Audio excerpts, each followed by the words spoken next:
Pada kesempatan ini, perkenalkan saya Dr. Putri Arianti Michiko, Presiden THT BKL FK Unhas. Saat ini saya akan memberikan sedikit informasi mengenai gangguan belajar dan gangguan pemusatan perhatian pada anak.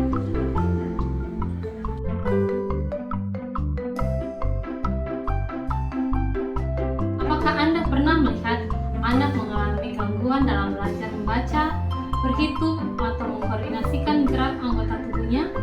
Bisa jadi anak tersebut mengalami kesulitan belajar. Kondisi ini perlu segera diatasi agar pertumbuhan dan perkembangan anak tetap terjaga.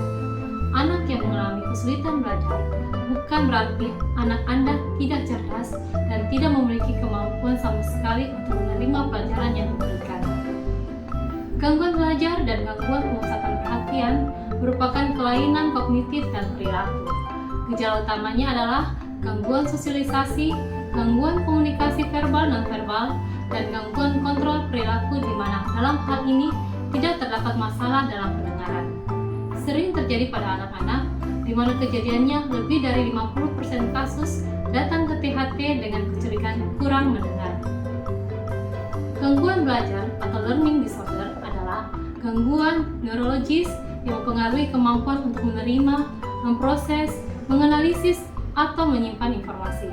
Gangguan tersebut dapat terjadi karena gangguan pada proses visual dan proses pendengaran. Masalah yang terkait dengan gangguan belajar antara lain kesulitan dalam membaca, menulis, mengeja, mengingat, dan penalaran serta keterampilan motorik dan masalah dalam matematika. Gangguan proses pendengaran adalah gangguan pada kemampuan individu untuk menganalisis atau memahami informasi yang diambil melalui telinga. Kesulitan dengan pengolahan pendengaran tidak mempengaruhi apa yang didengar oleh telinga, tetapi mempengaruhi bagaimana informasi ini ditafsirkan atau diproses oleh otak. Tanda-tanda dan gejala gangguan proses pendengaran. Yang pertama, anak tidak mampu mengenali atau mengisolasi suara individu dalam kata dan tidak mampu mengenali persamaan antara kata-kata atau dapat mengidentifikasi jumlah suara dalam kata. Anak tidak mampu mengikuti instruksi yang diberikan secara lisan atau mungkin mengalami kesulitan mengingat informasi dan cerita yang dibacakan. Kedua, anak tidak mampu mengingat atau mengkonstruksi urutan per item dalam daftar atau urutan suara dalam sebuah kata atau suku kata. Yang ketiga, anak tidak mampu membentuk kata.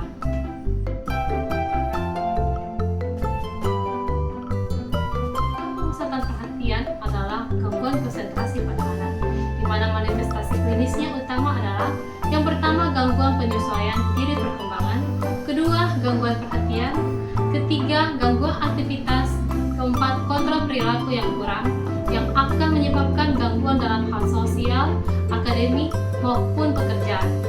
Penderita yang dengan gangguan pemusatan perhatian biasanya terjadi pada anak usia 3-10 tahun.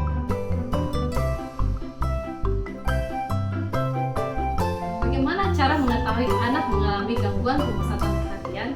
Dapat kita lakukan dengan tes sederhana, yaitu menyuruh anak merentangkan tangan sejajar dengan bahu sambil memegang kertas dan berjalan setapak demi setapak, di mana telapak kaki kiri bertemu dengan ibu jari kaki kanan secara bergantian sambil merentangkan kedua tangan sejajar dengan bahu dan meletakkan kertas di atas jari-jari tangan tersebut.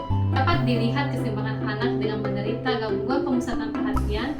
Biasanya kertas akan jatuh karena jalan tidak dapat stabil, atau anak dapat disuruh dengan merentangkan tangan ke samping dan menyuruhnya melompat dengan satu kaki diangkat.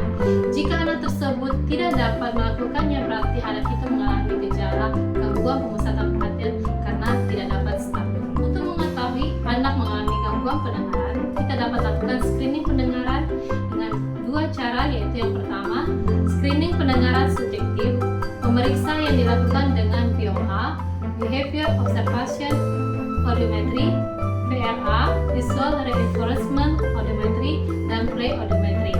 Kedua, screening pendengaran secara objektif dengan OHE dan AAPR dengan hasil tidak ada gangguan pada dulu pendengaran perifer atau sentral.